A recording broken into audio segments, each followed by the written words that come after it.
live to tape.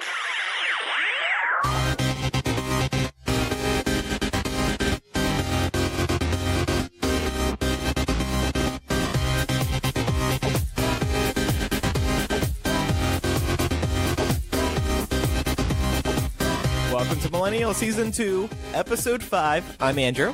I'm Elisa. I'm Laura. And I'm Matt. So before we get to the show today, we are going to start with a couple of updates from last week, including everybody's favorite new game here on Millennial Season 2. Guess who's drinking? The answer, well, first of all, the poll results. Matt, you had the majority of voters. Yeah, that's bullshit. Yeah, it was like 84% or something. It was very high, higher than the last time we did this. The majority thought it was you. So 85 people thought it was you. 30 people thought it was Elisa. 12 people thought it was Micah, which is strange. He's a silent drinker. And then 6 for Laura, and then not a single vote for me. And the listeners were correct. It was Matt. What do you think gave it away, Matt? Myself, I guess. Yeah. I don't know. I was a little honest as the episode started going. Like I started hearing, because I listened to it and I heard myself getting a little more honest than I should have been on certain things. Yeah. That's okay though. I think it was the fact that when we outroed, you called yourself Matthew. That was someone said that. It is my name. I don't understand how that was a dead giveaway. But you never say Matthew. You never say I'm Matthew. And then Laura, we had the fake headline game as well. We did. We did the fake hidden from the headlines game. And just to refresh your memories, the stories were the Japanese vagina kayak artist, the open air urinal in San Francisco, and PETA's hashtag Instamurder campaign. Can you guys remind me which stories you thought were the fake ones? I think Laura, I'm the one drinking this episode. Elisa and I both thought it was Elisa's. The San Francisco. And I thought it was the kayak one. Yeah. The kayak one. Okay. Well, in the Facebook group, 4 people thought it was the kayak one, 21 people thought it was the urinal one, and 32 people thought it was the Instamurder campaign. I hate to say it, guys, but I think our listeners are a lot smarter than you because it was the Instamurder campaign that was the fake story. Oh, wow. Wait, what? Which one was this? The PETA's Instamurder campaign. Oh, really? Yeah, that was the fake one. The other 2 were completely real. And how many people thought it was Micah? Micah was the fake story. All right, well, that was fun, Laura. Thanks for organizing that last week. Thanks for making us stupid. Yeah, really. Thanks for playing. Although I will say, there could, some people might have cheated. That might explain it. Why? Oh, I mean, why would people cheat? That's not right. Because people judge on the internet. You need to be right. This is the week leading up to Valentine's Day, and later in the show we have a fun new game. For the first time, the better halves of Matt, Elisa, and myself will be coming on the show to play a spin on the Newlywed Game. We asked Laura's vibrator to come on the show today, but he declined. So unfortunately, he's booked up. He's pretty busy. Booked up this weekend. He's buried in shit right now. What's your vibrator's name, or what's one of their names? Elisa. I don't. You really don't name your vibrators. No, I'm not gonna fucking personify that thing. I'm not gonna personify anything that I put batteries in. But that is a thing that people do. Oh yeah, I do. What are the names of yours, Elisa? Thomas. Well, my very first one was Stephen after Stephen Colbert. Oh, that's right. Aww. Yeah. That's adorable. So that Newlywed Game will be coming up. But what Valentine's Day plans do y'all have? We know Laura's. Elisa, you doing anything with Julian? With my vibrator? Yeah, for sure. Me and Julian and I are going to see Deadpool. Oh, good. And you and everybody in our Facebook group. Yeah. I'm excited. I'm excited for it. But yeah, that's what I wanted to do. I mean, apparently we have dinner reservations Saturday night too, but I'm more excited about Deadpool. Matt? I mean, my boyfriend's actually leaving on Valentine's Day to visit his brother, and so I won't. Or he's cheating on me. So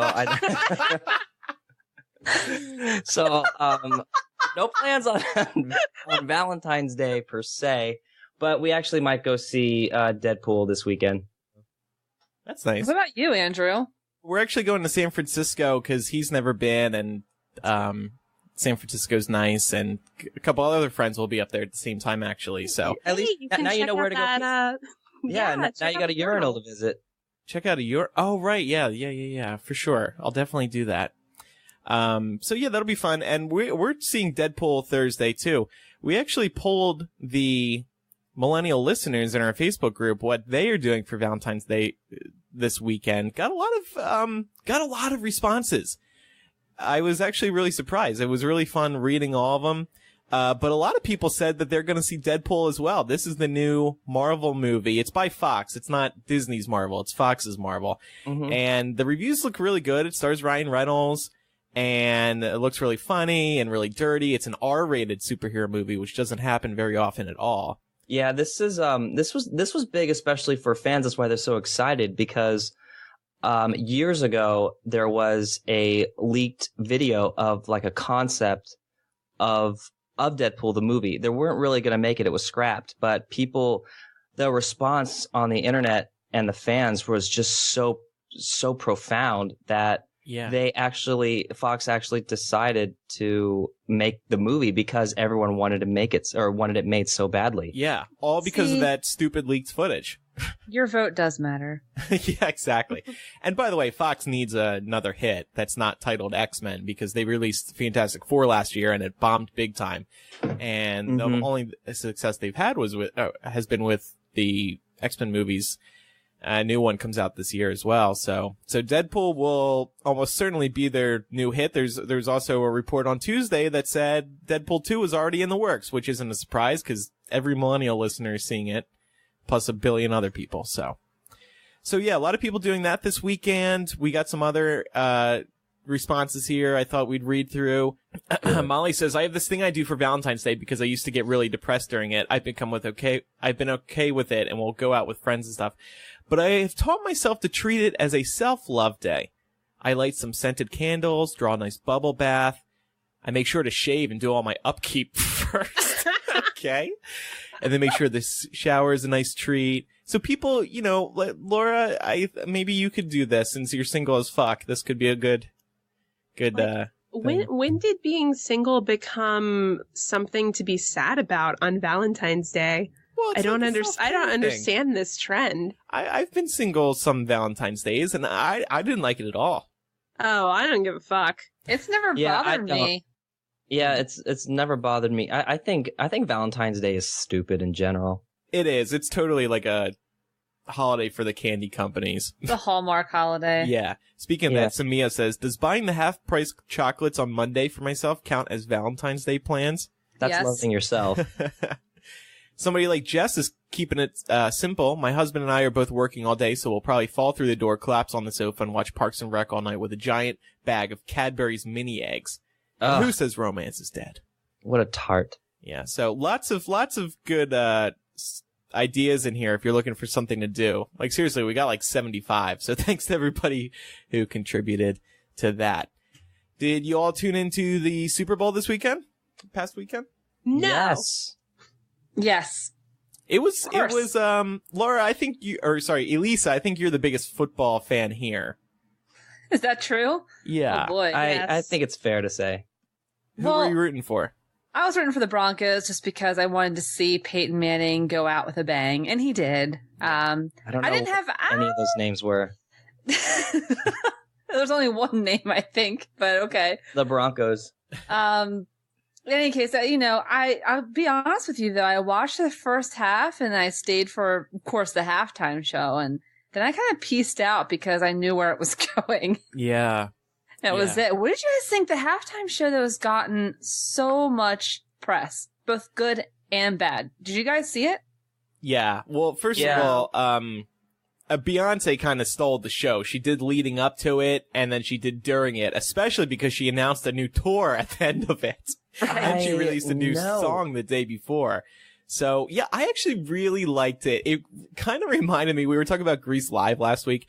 It reminded me of Grease Live, the back and forth part where Beyonce and Bruno were bouncing off each other, before they all merged into one performance. I thought it was really good. It was a nice tribute to past Super Bowls. They paid tribute to people who have died too, including Whitney and, Clarence Clemens from Bruce's band and, Michael Jackson.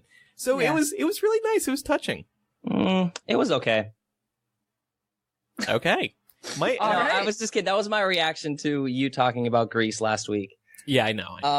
No, I loved it. I think it really got, around the end, I really started to fully enjoy it. Yeah. I mean, Beyonce, in my opinion, has the best Super Bowl halftime show. Next is Bruce Springsteen, but. Oh, thank you.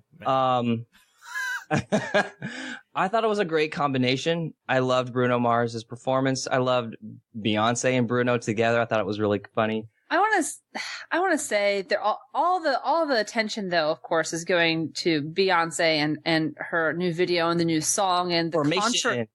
And the controversy apparently that, how dare an artist speak out on anything of substance? Yeah. Because of course the video is very heavily laden with, with themes of being black and being part of the black community. Yeah, it has is the New Orleans. New theme. Orleans. She's on a cop car. The Black Lives Matter thing, and her dancers were dressed up in Black Panther uniforms. Right. And I just want to say that I think Rudy Giuliani came out and said something egregiously stupid about how it was awful, it was outrageous of Beyonce to use the Super Bowl as a platform to attack police officers.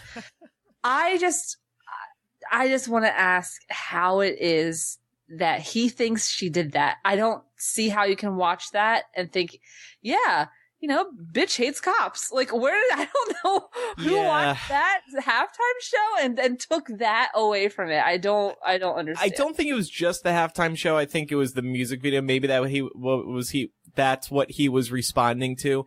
Unfortunately, I've seen other people share a similar message who are social justice warriors, and I can see how they interpreted it that way. I don't think she meant to take it as far as people think she did. I don't think she was saying fuck the police. I mean, even if she did, let her fucking do it. Well, I don't think that's a good example for her to set, to say fuck the police exactly. She's not saying fuck the police, but it was very, the whole show was very, civil rights forward. But I think that, this is definitely the most political that she has ever been, Beyonce, this song, Formation. But to say that she hates cops, how it's anti-cop, I think that is reading into a little too much. I feel like the overall message behind this isn't fuck the police. The message is stop shooting us. Yeah. That's not saying fuck the police. That's not being disrespectful of police. It's just saying stop abusing my community. Well, I'm sorry, I agree with that. And I also think the video was not even just about that. If you watch her music video, there's a lot else to it. It's just about the black experience in general, and that was part of it. And it is a part of it. Secondly, you can't conflate what she does in a music video with what she did at the Super Bowl and then criticize her for the Super Bowl. I mean, so Rudy Giuliani and a lot of other people are upset with what she did at the Super Bowl, but all she did there was dress up in, an outfit and sing her song. She didn't bring a cop car and set it on fire. You can't conflate the video and her performance. There were two separate things. Also, she criticizing an institution like the justice system is not nearly the same thing as saying, fuck all police officers. It's just not. Yeah. And have you guys heard the song? It's pretty fucking great. I was very offended when she sang about getting fucked good and getting taking when he fucked ass good, to Red I take Lobster. his ass to the Lobster. I was thinking, who the hell takes their man to Red Lobster after good sex? That's outrageous. Yeah, go to Sizzler. Right. That line has definitely sparked a big conversation around Red Lobster. I want that shirt. Beyonce has a way of making people talk about things, politics aside, that you never would have expected, like Red Lobster. So good on her. Anyway, that was the Super Bowl. Like Matt mentioned, Lady Gaga. She sounded great. The theatrics were a little too much. She didn't need to pound her chest, and I don't know. It was a little over the top for me. But yes, vocals were good. And all right, Mr. Giuliani. Here comes Lady Gaga's next album. But let's be real. Right after she finished, they sent a bunch of fighter jets flying overhead. Yeah, I think it was going to be over the top. Taxpayer money. They always send the fighter jets through. Don't you think it's kind of silly though that we've that we've been wearing our patriotism on our sleeve like this, that we have to sing the national anthem before a sports event? I guess so. I think it's ridiculous. I don't know what Gaga was wearing. It looked like she had to go to the Hunger Games after the Super Bowl.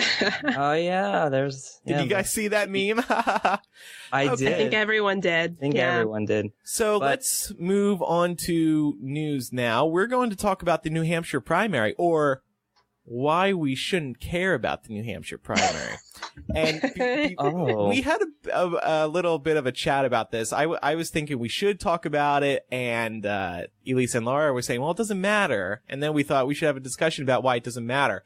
But the chat was also kind of for nothing, because the media is already calling the results. Yeah. They're already saying that Sanders and Trump have won New Hampshire. and it's 8 p.m. Eastern right now. So it's a see, this is a perfect example of why it doesn't matter. Okay, tell us why. I'm genuinely curious, because I thought this was a big deal.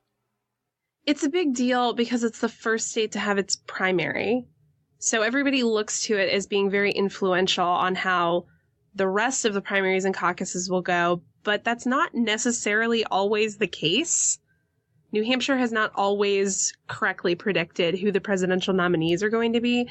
Furthermore, the demographics in states like Iowa and New Hampshire are not at all reflective of the demographics of the rest of the country. So you may have somebody who kills with all the white people in those states, and then come South Carolina, come Super Tuesday, doesn't go so well for them. Why? Okay, this is my question, though. 8 p.m. Eastern Standard Time right now, they are calling the winners with only 7 to 10% of reporting votes in. How the hell are they able to call this with such a low percentage in? It's exit polls, right? Exit polls, yeah, pretty much. Mm-hmm. Yeah, and they look at the demographics, and they can tell, they can predict who's going to win over a particular demographic. Yeah, and it's been clear that Bernie was going to win this over Hillary for a couple of weeks now. I mean, he's been ahead of her by double digits. Yeah, like he already has. It's not surprising. And it's a neighboring state from where he's from, so it's just not that surprising. I'm really happy for his campaign. I think it's good for I truly am, because I think that he's run a good campaign. We have created a political revolution. That is so eerily on point. Oh my God. Did you guys watch SNL with Bernie Sanders on it? Yeah, it was okay. Mm-hmm. They should have written something better, I thought. I think it was better than the Hillary Clinton skit. To Laura's point, the reason that New Hampshire and Iowa, for that matter, are so hyped up, of course, is it's a self-fulfilling prophecy. We think that they're important, and therefore they are, but that doesn't have to be the case. The reason that they have so much influence is because not only because they're the first primaries, but because there's such a large gap in time between these primaries and Super Tuesday and, the rest of the country. And so who wins these states, they're the ones who get the headlines. They get the media attention. They win the news cycle. And so it's their name and it's their message that's plastered everywhere until the next primary, which is a ways away, until Super Tuesday.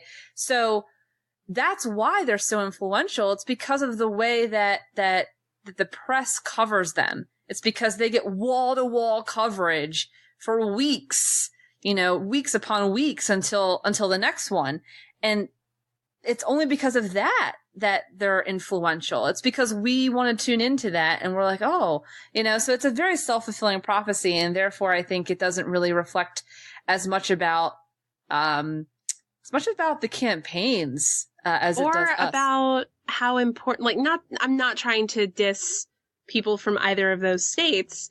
But I mean, really, like, in terms of how important they are politically, I mean, do you ever hear about either of these places more than once every 4 years? So is maybe part of it that the states like it from a tourism perspective? Like if their state is in the media more, they're getting more exposure where they wouldn't otherwise. And maybe people, you know, Anderson's doing a live stand-up shot in New Hampshire in front of like a cafe or a main street. People are like, looks pretty nice there. Maybe I should go visit sometime. Yeah, I think it's a power trip. Yeah, I think that's it. I think it's a power trip. And you know what? To be fair, it's somewhat understandable, particularly in New Hampshire's case, because when the general election comes around, they're irrelevant. They have the number of delegates that their place in the electoral college is so freaking small compared to other states that they're kind of a give me, and they're not paid all that much attention. So this is their opportunity. This is like their one and only chance to be influential in national politics. And so, you know, they grab it. Yeah. I still get wrapped up in it. I don't want to, but CNN tricks me into caring. Well, that's the thing though, is for the sake of ratings, they will try to hype it up and make it sound like a much bigger deal than it actually is.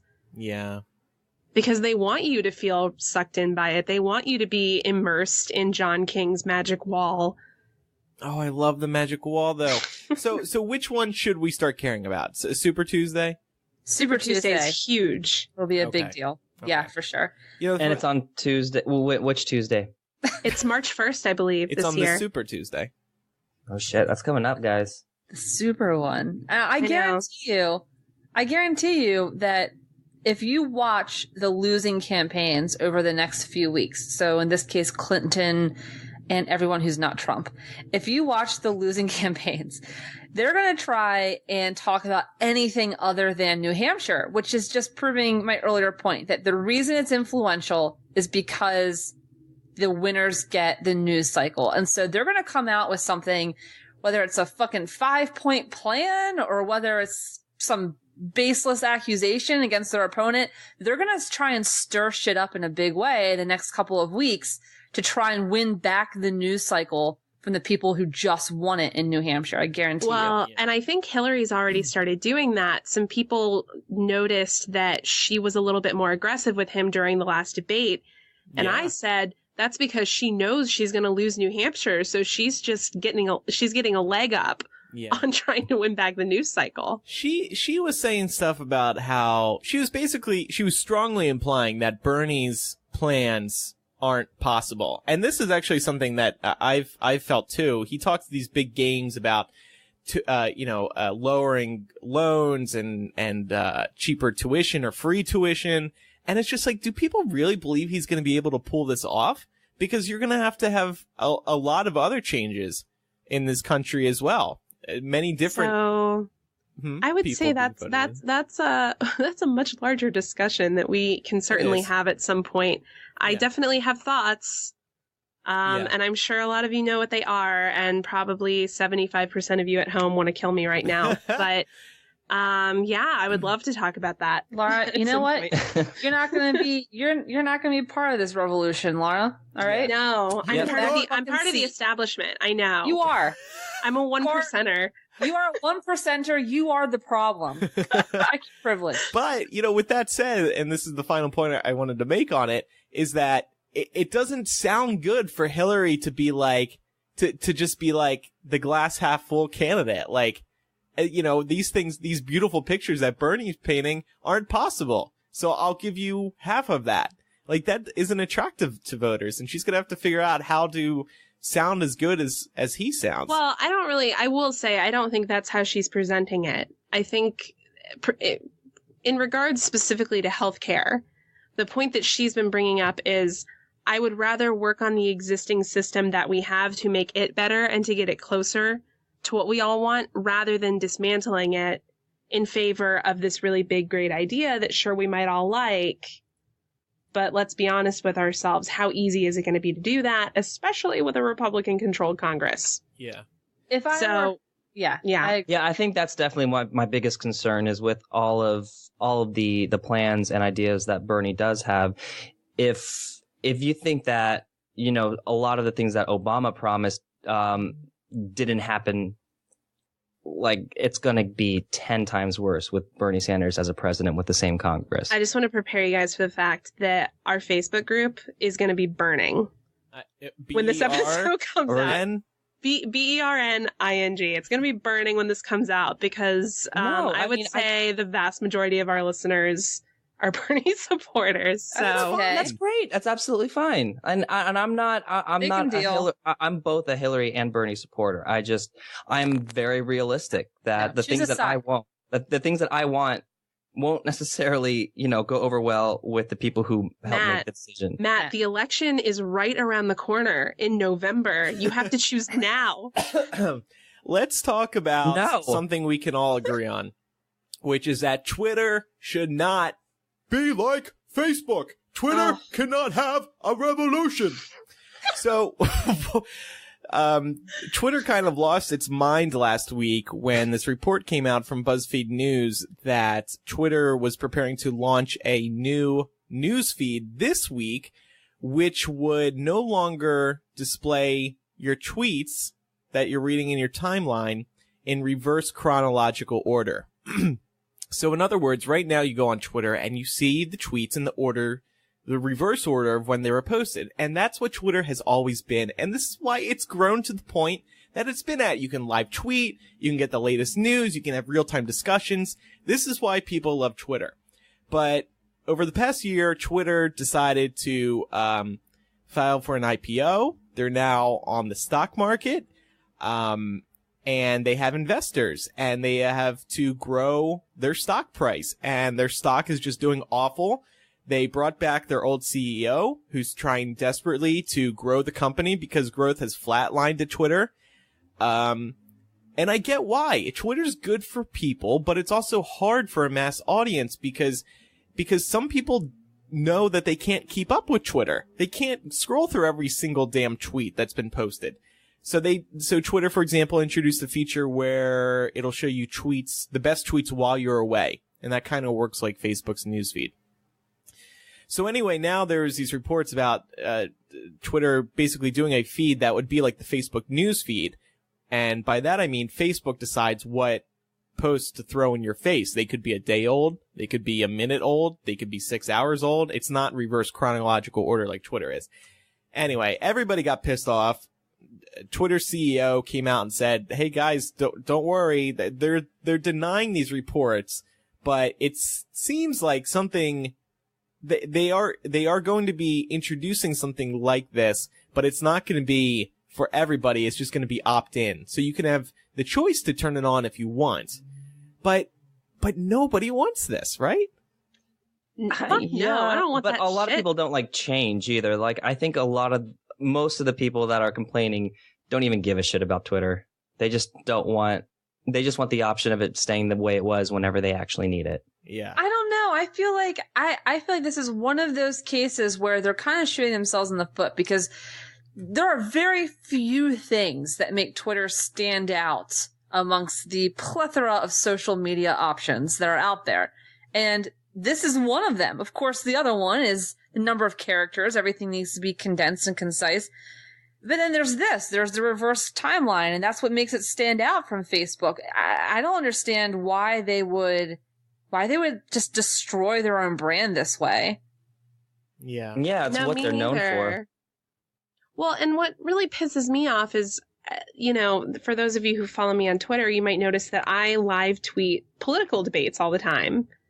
And you're going to kind of fuck me up if you don't keep it the way it is. Right. If you don't limit her. That's a good point. How does live tweeting work if you don't get them in reverse chronological order? Yeah. No, it doesn't. And I think Twitter, RIP Twitter, the hashtag was trending for, I think, through the weekend, because this came out on a Friday night. It just shows you how against this everybody is. I love Twitter. I'm a huge fan of Twitter because of how it exists now. Real-time news. I have, back in the day, I used to have AOL Instant Messenger on the left side of my screen. and it was always there. It was always in view. Now it's Twitter, because that's where I have my real-time conversations. It's where I get my news. I feel like I do everything on Twitter. I just love it. And I never miss a tweet. I'm really sad. So You want to know why this makes me sad is, so on Facebook, I'm like this really nice version of myself just because I have professional contacts and family members on Facebook. Twitter is the place, it's my outlet to be like the true asshole that I am on the internet, and I just don't want them to fuck with it. Yeah. So again, it seems like it's going to be opt-in. But I have a feeling that this is not going to be opt-in forever. I think they're going to want to transition to this because they'll be able to. Facebook did, right? They'll be able to make money. They'll be able to charge people to have their posts displayed at the top of the feed. You know, brands and other advertisers and publishers. Just like right now on Facebook, brands have been fucked, and publishers over the past couple of years. Facebook is prioritizing those sponsored posts and other things that they think are relevant. So if, as a publisher, if you want to get your shit noticed, you either gotta luck out and go viral, or pay for your post to be thrown in people's faces. For example, the Hypeable Facebook page has 88,000 likes. On average, about 4,000 to 5,000 people actually see the posts. That's nothing compared to how many people actually like the page. Yeah. Wow. And I was going to say, too, this is something that Reddit has been doing over the last couple of years. Yeah. Like if you read Reddit, there's sponsored posts at the top of almost every fucking page. Yeah. And it's so goddamn annoying. I mean, of course, it doesn't prevent me from seeing the other posts that I want to see. You know, in that regard, it's different from Twitter because it's more like a forum. But when I go to these places, I'm going to interact with people. I'm not going to be advertised to. Yeah. Oh, and by the way, I have a tip about that. So Twitter, if you go to twitter.com right now, if that's your way of looking at your feed, it's a mess to me. There's just ads all over the place, and video and photo are full size and all this other promotional shit. I really recommend this app called Tweetbot. Yes, I love Tweetbot. And the two great features. First of all, no ads in your feed. So just a nice clean feed. You can disable photos from appearing if you want, or you can make them small automatically, which is really nice. So it's easier to get through. And also, it keeps your timeline in sync no matter what device you're on. So if I'm on my computer and I leave my computer at a certain tweet, if I look at Tweetbot on my phone, it'll be at that exact same position. So in other words, so that's like part of the way I never miss a freaking tweet, because I always stop at the same place no matter what device I'm using. So highly recommend Tweetbot. It's like $5, I think, for mobile, and similar price for the desktop. So anything else to say about Twitter? R.I.P. Twitter. Be careful, guys. All right. Yeah. Back to some political news. We found this out just before starting to record. In a major setback for Obama's climate change agenda, the Supreme Court temporarily blocked the administration's effort to combat global warming by regulating emissions from coal-fired power plants. One of the issues is that they are doing this now, and it suggests that there's skepticism in the court about climate change. Because if they don't give a shit about this, what else are they not going to give a shit about regarding climate change? It's hard for me to understand their thinking here. I don't get it. I mean, what the fuck? So the issue is that the Supreme Court isn't sure that the Environmental Protection Agency has the authority to reduce carbon emissions this way, or even at all, but it's very clear that they do under the Clean Air Act. That's just, I don't know. I just felt like that was always decided law to me. I'm really surprised by this. The plan, by the way, it wants to reduce carbon pollution from power plants by 32% by the year 2030. So it's ambitious, but it's definitely not unrealistic. And I think they have the authority. I don't know what the fuck they're thinking, honestly. And this is really weird because it is incredibly rare for the Supreme Court to issue a stay like this. I mean, this does not happen often. I mean, a few times a generation, literally, that's it. So I don't know I'm kind of wondering who the fuck got to them, Yeah. Well, what was their reasoning behind it? The establishment got to them. It was the establishment. No, it was. Well, here's the thing: is that this case is currently with a lower court. It's not even in the Supreme Court's hands right now. They've just issued the stay for it, so they're actually interfering with a lower court's decision, which they can do, but they haven't really given a reason outside of questioning the legality of the EPA regulating air pollution this way. Although if the Clean Air Act doesn't do that, I don't know what else it does. I really don't. It's like saying, I mean, think about it. It's like having legislation that's like, it's called, I don't know, fucking don't fuck cows day, or like like bestiality is wrong day, or like legislation it's like, don't set fire to schoolhouse. Like, it's like legislation that's that clearly named and that clearly regarded, and then having the Department of Justice try to prosecute someone who did that and saying, I don't know if that's relevant. maybe not. Well, maybe this is just another reminder, right, that it's very important who the next president is, because they are going to select potentially 3 justices. Up to 4, I think. Up to 4? Yeah. All right. My asshole tightens up a little bit every time I remember that. It's terrifying. These are the stakes, people. Right here. These are the stakes. Climate change and cows and schoolhouses. These are the stakes. Because we can't pass very clear legislation without having these fucking asshats come in and say, I don't know about this. Maybe not. Maybe they can't do it. I don't know. It's beyond me. Are you okay? I don't think she is. Have I brought up on this show before how I think people who vote for Trump are mentally challenged? Have I said this on the show? I think you have, and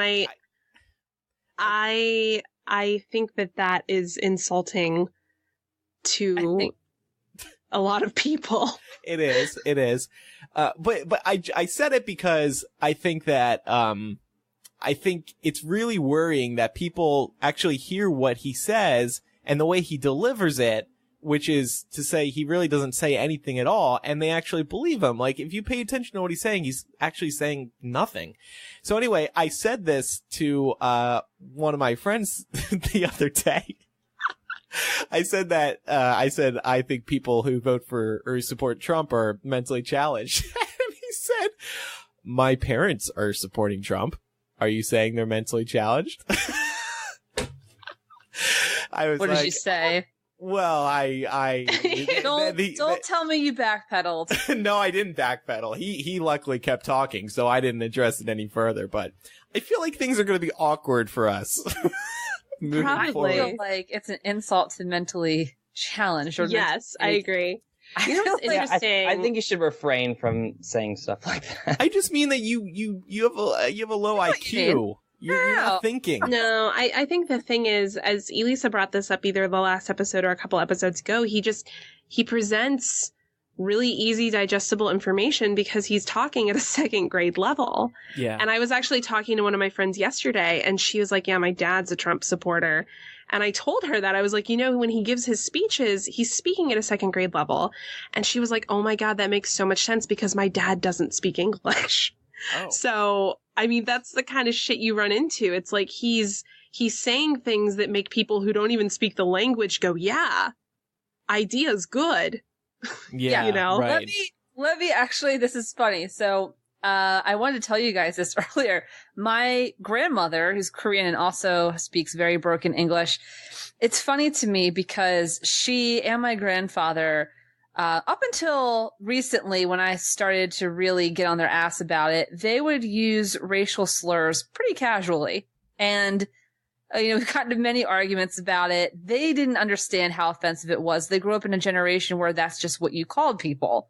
So luckily they don't do that anymore. But keep in mind, these people use racial slurs on the regular. And I was visiting them this weekend, and my grandma turns to me and goes, I don't like this Trump. He's racist. Oh. My grandmother, who used to use the N-word on the regular, is like, Trump's too racist for me. Actually said that. And she's like, I don't think Ted Cruz is any better. I want everybody to understand this is an immigrant who speaks very broken English, who has her own issues with racism, and even she cannot digest that shit. Well, there you go. Super, super proud of her. Aww. Oh, I love your grandma. All right, I think it's time to move on. Yes. So we're going to do Hidden from the Headlines today. And for today's edition, we wanted to address something that actually happened last year. But we especially wanted to address it because it's pertinent to a lot of discussions we have about the media, and in particular, media in the United States. So Reporters Without Borders, which is a nonprofit, non-governmental organization, which actually has consultant status at the United Nations, has downgraded the U.S. to number 49 of the world's 180 countries on its World Press Freedom Index, which measures how free the media is around the world. Now, number 49 might not sound so bad to some of you at home, but the real story is how we got to number 49, because since President Obama entered office in 2009, we've fallen 29 spots further down the list than where we were when he entered office. To put things in perspective, the top 20 countries include Finland, Norway, Denmark, Canada, Jamaica, my beloved Costa Rica, and Namibia. Countries which fall within the range around our ranking include El Salvador, Niger, Comoros, and Taiwan. Now, I think it's kind of obvious why this story hasn't gotten as much attention as it deserves here in the US, at least, but I wonder if this even comes as a surprise to anyone. I mean, I want to know how they're measuring this, and, how do they aggregate the criteria? Mm-hmm. Well, I know of the press. I know that they look at violence and mistreatment of journalists. So some of the things that they've cited were, for instance, the Ferguson protests, where at least 15 reporters were arrested. They've looked at judicial pressure on journalists to reveal their sources. The reason for that is because the United States actually doesn't have a shield law at the federal level to protect journalists from being coerced or forced into revealing their sources. So, like, some states have shield laws to prevent that. But if you're being brought up on federal charges, there's nothing there to protect you. So these are the kinds of things they're looking at. They're looking at journalists being injured, killed, being pressured by the government to reveal their sources, looking at them being arrested, just basically anything that could be done to prevent them from doing their job and telling the truth that actually results in harm of the journalists. Interesting. Yeah, I think we tend to sort of accept this narrative that American media just sort of sucks because it's kind of easy to explain away Fox and CNN that way. But the way that Reporters Without Borders is looking at it is very different than the way that we look at the media, I think, which is why I wanted to talk about it today. Another reason why, and this is actually something the organization has cited as being their big reason why the U.S. has been downgraded so much in the last 7 years, is that 8 whistleblowers have been prosecuted under the Espionage Act during the Obama administration. And just in case you were wondering, the U.S. government has only used the Espionage Act to prosecute people 12 times, like in our entire history, and 8 of those times have happened under the Obama administration. Yeah, the past 8 years, just to say in general, too. Well, right. This brings up a discussion on whistleblowing in general. I mean, what are our stances on it? Do we think that these people should be prosecuted? I think it depends on the type of information that it is. Yeah, I do really have mixed feelings about it. Mm-hmm. And I mean, obviously, I think the obvious target for discussion here is Edward Snowden. I mean, probably the most well-known whistleblower at this point. Yeah. Do you guys have any thoughts about him in general? Do you feel like he's getting... I do have thoughts about... whistleblowers, definitely very mixed feelings because, again, it does depend on the content of what they're revealing. But in the context of this story, journalists, I have very clear feelings about that. They should never be prosecuted or forced to reveal their sources because I agree. Their commitment is not the same. So let's take Edward Snowden. Edward Snowden made a commitment not to tell, not to give away intelligence, not to tell the stories that he told. Am I glad that he did? Again, mixed feelings for the most part I am, but I can at least appreciate that he violated the law and did so knowingly because he had a commitment to the intelligence community. He understood what he was getting himself into, and he shouldn't have signed on the dotted line. You can make that argument if he was uncomfortable with something or wanted out or whatever. A journalist is not beholden to that standard. A journalist's only commitment is to the truth and to us. That's it. So if they don't print the story, I think that is negligence. I think that is not doing your job. I think it was George Orwell said, journalism is saying something that someone else doesn't want printed. Everything else is gossip.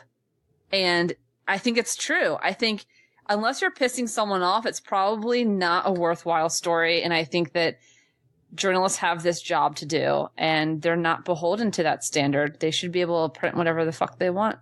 I agree. And do you think, is this a case of an administration out of control, or are there other factors that we think might be affecting why the Obama administration seems to be so much harder on whistleblowers than previous administrations? Do we just have more of them now? Do we have more reasons for them to be whistleblowing now? I think one reason must be because we're in an evolving media landscape where now it's so easy to publish all this information, in the case of Edward Snowden, on the internet instantly. Yeah, and bear in mind, the case with Edward Snowden was, if I recall correctly, he had a shitload of documents and he didn't even read them all. He handed them over to a bunch of journalists, which is a big part of the reason why I have such mixed feelings about what he did, because there was information that was really sensitive about how we were battling terror groups in the Middle East that got published because some jackass at the New York Times didn't know how to redact information. Right. So it's such a double-edged sword, and it's so difficult because on the one hand, I don't want to feel like my government is going to go out of its way to prevent me from getting information that I have a right to know. But at the same time, I do understand from that perspective that we can't know everything. Is it also that Obama and his administration are trying to make an example out of people?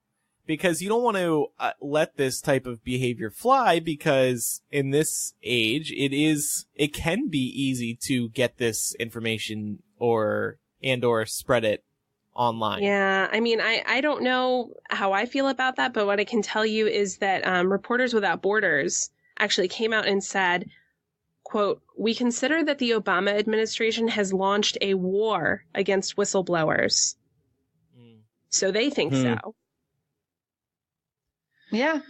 This is actually, this area in general is one of the few that I have always ardently disagreed with Obama on. So I'm not overly surprised to hear this, but I think we should think seriously about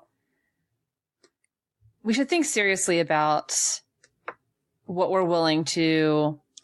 Well, I think the fact that the public has been, fairly on the side of Edward Snowden in his whistleblowing story, that I think that has actually fueled the war against whistleblowers, because now the administration is trying so much harder to prove that they should not be celebrated. But at the same time, a lot of people are completely unaware of who Edward Snowden even is. Like, there are people who mix Edward Snowden and Julian Assange up Like, they think they're the same person. Mhm. Kind of look similar. No, they don't. No. They don't. No, but I think it's such an interesting discussion because I feel like there's such murky waters to navigate. You know, I don't feel like there's a good answer on either side of this. I mean, I certainly understand that there is a lot of sensitive information regarding our position in the world and our relationship with a lot of parts of the world that we probably can't and shouldn't be privy to because it would undermine our interests in those places. On the other hand, it feels like an overreach to me. It feels like in their attempt to keep that information safe, they're really overstepping the boundary. And that's what makes me uncomfortable. And I love Obama. You guys know that I love Obama, but this, I mean, just reading and researching for this today, I was like, why Barack? Why you gotta play us like that? Why gotta be like that? Do you think Hillary will continue this trend? Hillary is right now running on the promise of kind of being a continuation of Obama. Yeah. And politically, she's pretty much the same. Yeah. And also let's remember Obama ran on an agenda of transparency also. Yeah. He was the candidate, the poster boy for transparent government. That was a huge, I mean, after like hope and change, it was transparency. That was a priority it was given. And I haven't seen that as much as I would like, particularly not with regard to the press. So if he ran on it and we still didn't get it, I can't imagine that Clinton or whoever else is going to be any better. No. I think. Yeah. Mm-hmm. I mean, let's not forget the fact that one of his campaign promises was that he was going to get rid of the Patriot Act. And then as soon as he got into office, I don't know what he found out. I don't know what they told him. I don't know what happened. But here we are almost 8 years later, and we still have the Patriot Act. Yeah. So there are so many moving parts with the story to consider, but I just thought it was something that we should definitely share with our listeners because I think, we're a pretty liberal show, and I think sometimes there's a tendency to assume that all of the bad shit happens on the right. And that's just not the case. Yeah. And I think this is a perfect case study of the fact that we have a lot of liberals in this country who are really overstepping their bounds in regards to how we treat whistleblowers, how we regard privacy. And I think this will generate a lot of really interesting discussion. Yeah. And honestly, this is one of the things where Republicans before, the Tea Party drove them batshit insane. This is what they meant by small government. It wasn't always just, trying to shame people on welfare and trying to like cut spending from education. It used to not be about that. Republicanism used to be small government insofar as your civil liberties were concerned. This is what it used to stand for. And this is why I think it's so critical that we have a sane, balanced Republican Party come back from the fucking fringe, because we need a party that stands up to shit like this. And Democrats, as much as I side with them on more things than not, they do not do fucking well with this shit at all. No. I agree. At the end of the year, or maybe in early January, we should do a whole thing on all the times Obama screwed up. 2 syllables. Gitmo.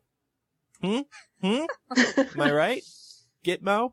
Well, he's encountered some difficulty with that, though. I don't think that's entirely his fault. Oh, okay. Yeah, Obama's perfect. No, I don't think he's perfect. I think that you just have to consider the fact that he's been working with a bunch of obstructionists for the last almost decade. But no, like for this case, I'm perfectly willing to hold him accountable. He and his administration accountable for this, because it's pretty ridiculous. Oh, God, what a horrible president. How would you feel? Do you name your vibrator Obama? Would you go that far for the president? Yeah, I would, but it doesn't get very far in me.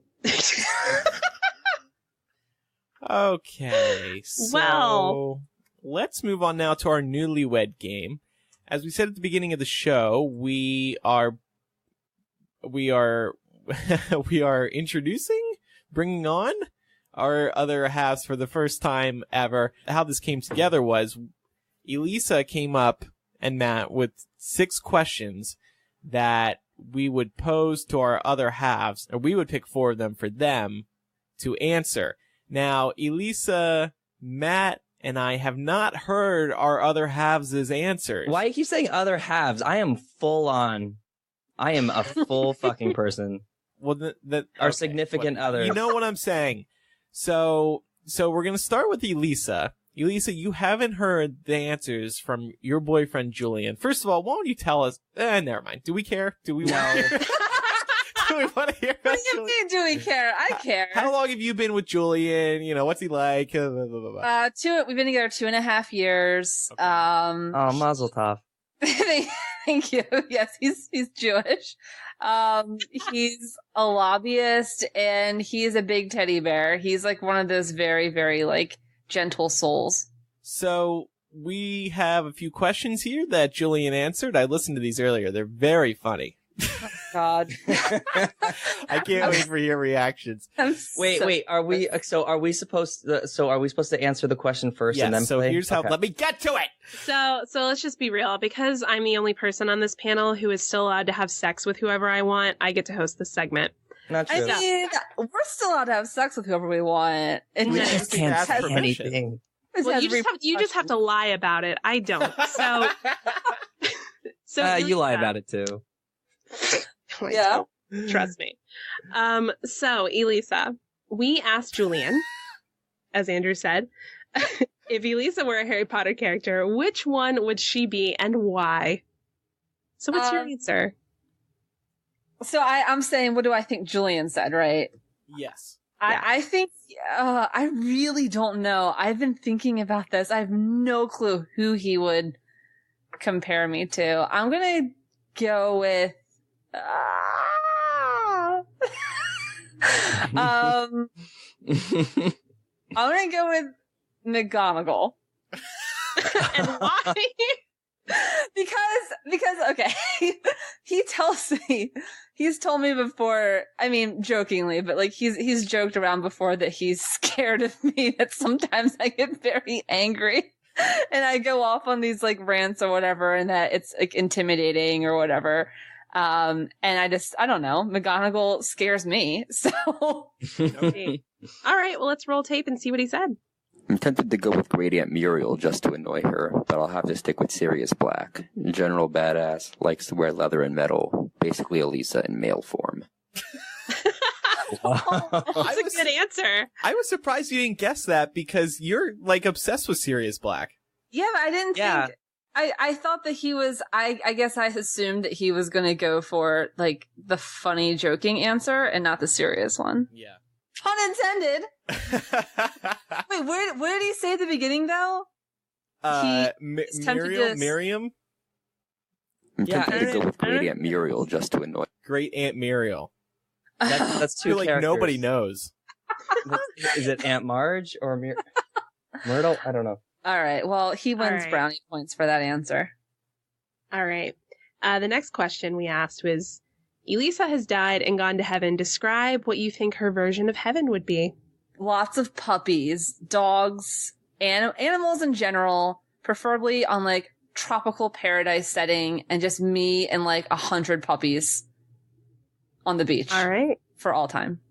Julian? I think Elisa's version of heaven would be hanging out with Jimmy Page and Led Zeppelin at the Royal Albert. Enough said on that one. It's actually All a good. right. I think That's a he great was. answer. I think I agree with his answer more than yours. Same. Yeah. You don't even know yourself. I like how he got very specific Yeah. there. The Albert Hall. I All like right. how I'm gonna like fucking just croak one day and wake up in the Royal Albert Hall. All right, next one. What's something strange or unique about Elisa that took you a while to learn? Oh, I regret this game. It is hard.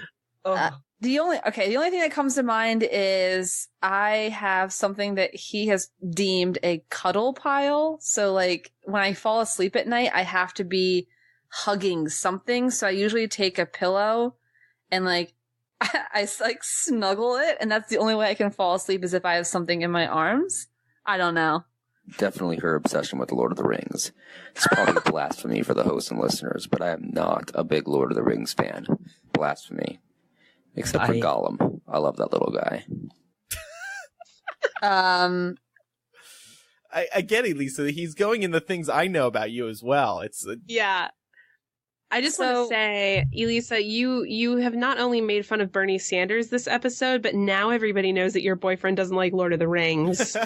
Man. You're going to be ostracized. That is far worse than anything embarrassing he could have said about me, because now everyone knows that I'm dating someone who doesn't like Lord of the Rings, and that's bad. That is bad. I didn't know that about you. Can I tell you, we've gotten into serious fucking fights about it. I've actually got really pissed off. All right, and the last question. What body or physical characteristic is Elisa most attracted to on you? Your dick. That's correct.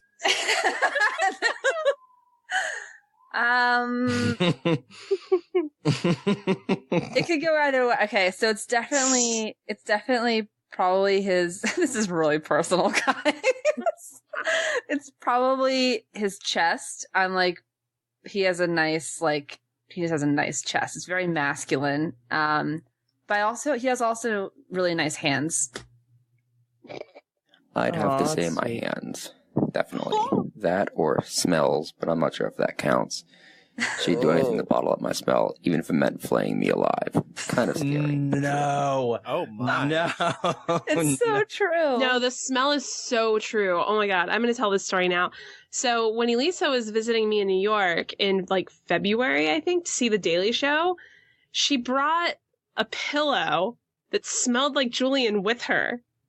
Bitch. Wow. So true. You got me and her brother were making so much fun of her the entire time. Well, you got one right though, Elisa. That's good. Yeah. No, we can cut out my little admission about you if you don't want it. No, on the I don't show. care. It's fine.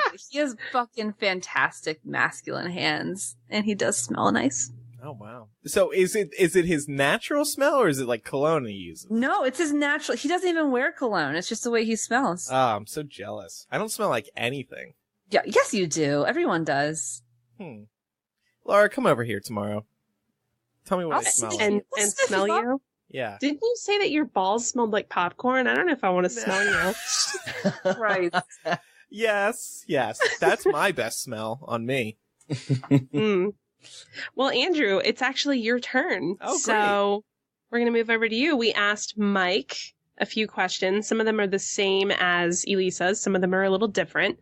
So the first one is, if Andrew were a Harry Potter character, which one would he be and why? I'm going to preface this by saying I think I'm going to do as well as Elisa did. Maybe get one right.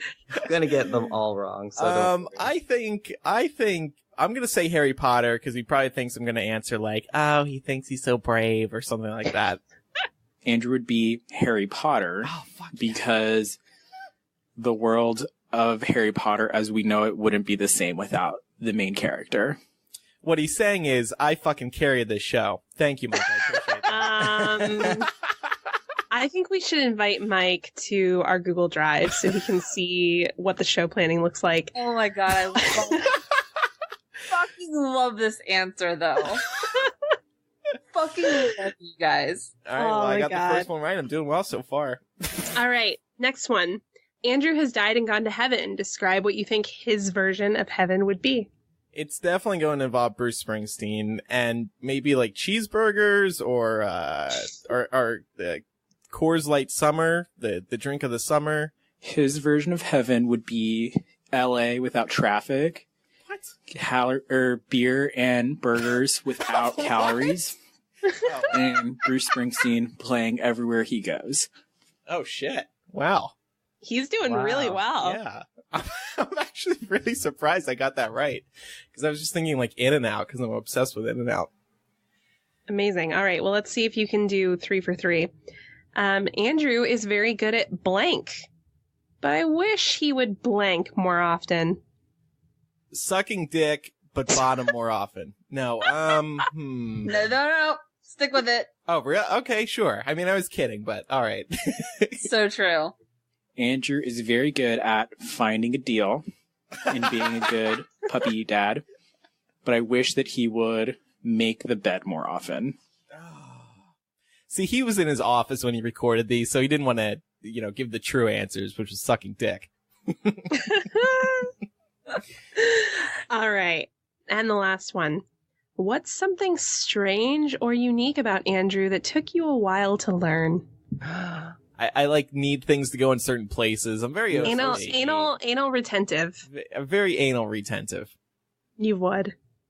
Took me a while to learn that at night he can be moody, but it's not something that I did. It's just something that being up late.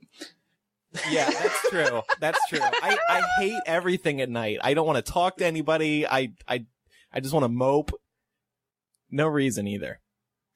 All right. Well, I got 2 out of 4, I guess. Yeah, you did all right. Okay. You did all right. Cool. All right, and Matt, it's your turn. We talked to Tim. And we got some answers out of him. Are you ready? No. Let's go. All right. First one. What body part or physical characteristic is Matt most attracted to on you? No, wait. Sorry. It's the other way around. What body part is Tim most attracted to on Matt? No, that's not. That's not how Julian answered it. Oh, well, I listened to the answer, and it's the other way around. Oh. All right. Well, there we go. Well, okay. Then I'm gonna say it's the same. I'm just gonna say it's my butt and it's his butt. We both like each other's butts. We think they're shaped very well. And I am an ass man, so. No. I know. You guys didn't know this about me. I feel so open and naked. All right, here it is. All right, what physical characteristic is most attractive on Matt? I know I should probably say his eyes. They are beautiful. He has one blue one and one green one, but unfortunately, I'm going to have to say his ass. He has a really great ass, and I'm not going to explain that any further. No, I will definitely explain it. My ass is nice. I know. We've all seen it, sweetie. Yeah, naked. In the nude. In my face. Bounce a quarter off it. All right. The next question is, what's something strange or unique about Matt that took you a while to learn? Okay. This is a weird thing about me, is that I can pretty much recite word for word most movies I've seen because I've seen them so many times, and that I will unintentionally just start saying the lines right before the character actually says it, which can be really, really fucking annoying. So I know that I've gotten into fights about it. So I'm going to say that, because doesn't everyone need someone like that?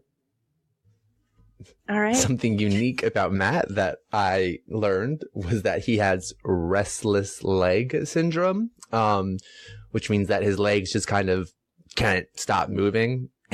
And it means he's very active, but it also means that, like, in his sleep, he'll kick and move a lot. So that was something I had to learn and get used to. Fortunately, I'm a deep sleeper, so it's not really a problem. But, like, his legs can't ever stop moving. It's so true. I noticed that when we were on the road trip. Yeah, I can't sleep on my back. If I lock my legs, they start to hurt. All right. Penultimate question. Matt has died and gone to heaven. Describe what you think his vision of heaven would be. I'm going to say, I use Amazon a lot, and he gives me a lot of shit for it. So I'm just going to say heaven's going to be like the Amazon warehouse. Or Goodwill, because there's a bunch of shit all over the place. No, I'll say Amazon. Matt's rendition of heaven, I would think, would probably look like a really big kitchen that has multiple ovens for him to bake all of his good treats in, and simultaneously gets Amazon deals of the day delivered to it every day for free. So I it's just full of a whole bunch of shit that no one really needs. Fuck you. I could not fucking believe he got Amazon. It's like an ongoing thing. Well, think about it, like Amazon delivery showing up every day, you know? Yeah, the 2 days, great deal. And I'm always on my computer. I'm like, fuck, this thing's really cheap. I'll just get it. And like, it's gone to the point where I have to like beat him to the mailbox because I don't want him to see that another Amazon box has arrived for me. Oh my God. If you see a deal on a bagel slicer, can you let me know? Yeah, just get a knife. No, it's too difficult.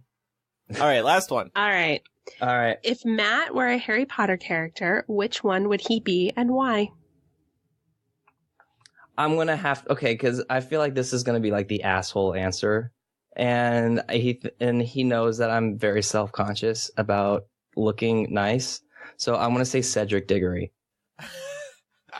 I'm not as familiar with the Harry Potter characters as everyone else is. So with my knowledge, I would have to say Matt is probably a really good combination of Cedric Diggory, Dobby the House Elf, and Moaning Myrtle.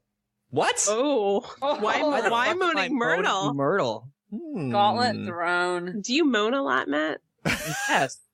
But not in the bathroom. Can you give us a sample? You sound like a whale. Sound like Dory in Finding Nemo. What? Well, what did we learn here? Our better halves know some things about us, but not much else. Man, it also proves that we're the funny ones in the relationships, too. I think even though we didn't guess everything that they were going to say, they still got everything right, if that makes sense. Yeah. Right. Yeah. So, like, just because I said puppies and he said Led Zeppelin doesn't mean he's wrong. No, Right. It just means you're wrong. Exactly. I mean, but you agreed with him. I think that's what you're saying, right? Yeah, no, they were all poignant answers. And look, all right, let's be clear. The big takeaway from this game is that I am Sirius Black. And you love Led Zeppelin. Never forget. All right. Well, that was fun. I was surprised that any of us could actually guess them because they're really open-ended. That's why I thought we weren't gonna. Yeah. You know. Okay, so moving on now, I just wanted to make a quick recommendation. The television season is heating up again. The Walking Dead returns this Sunday.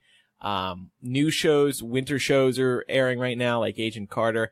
There's a new series on FX called American Crime Story, The People versus O.J. Simpson. It is by Ryan Murphy and that whole team who did Glee, Scream Queens, American Horror Story. So now their new thing is American Crime Story, and it's an anthology, just like American Horror Story. And it's really good. As you can tell from the title, each season they're going to look at a different crime. This one is the O.J. Simpson trial, and the cast is fantastic. The story is very compelling. We're only one episode in so far, and we were... the four of us were all young when the whole OJ thing was going on, so I don't really remember much about it. So I remember the whole Howard Stern thing. What was that? Do you guys remember that? No. When basically I can't remember if it was a listener or if it was somebody from their show, but they called in and they had like Brian Williams. And they convinced him that they were actually like on the scene where they were cornering OJ. Oh, that's funny. It was amazing. You guys should look it up. Yeah, I will. So it's really good. It's really interesting, but I can't help but wonder, like, well, how much truth is there to everything we're seeing in the show? Like, is this exactly what happened? It is based on a book that tells the true story, so there is that. But, you know, some things may be adjusted to make it a little more interesting for television. I don't know. If you watch this show, just from this pilot, I can tell that OJ's guilty as fuck. So that's why I wonder how many changes were made. Anyway, very good show. Check it out. Yeah, I liked it too. Oh, do you see it?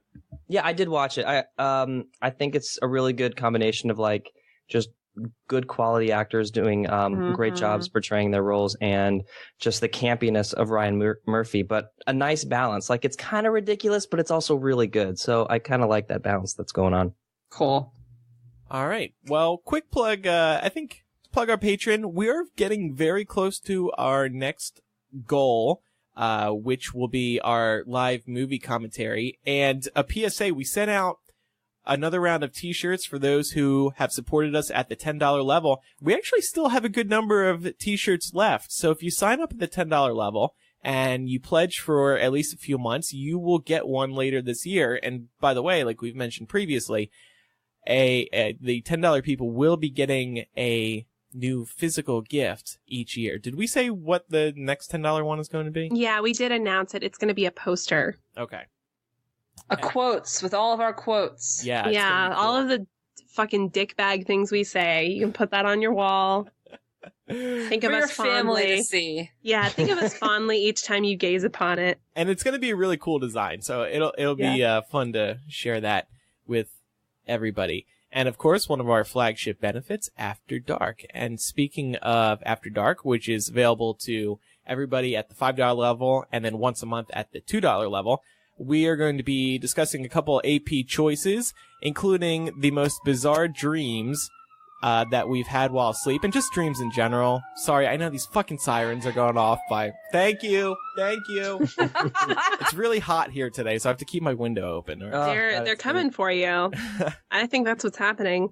And we're also going to be talking about whether or not children in the U.S. should learn a second language in addition to English. I know Laura is going to have very strong opinions about this. Spoiler alert, yes.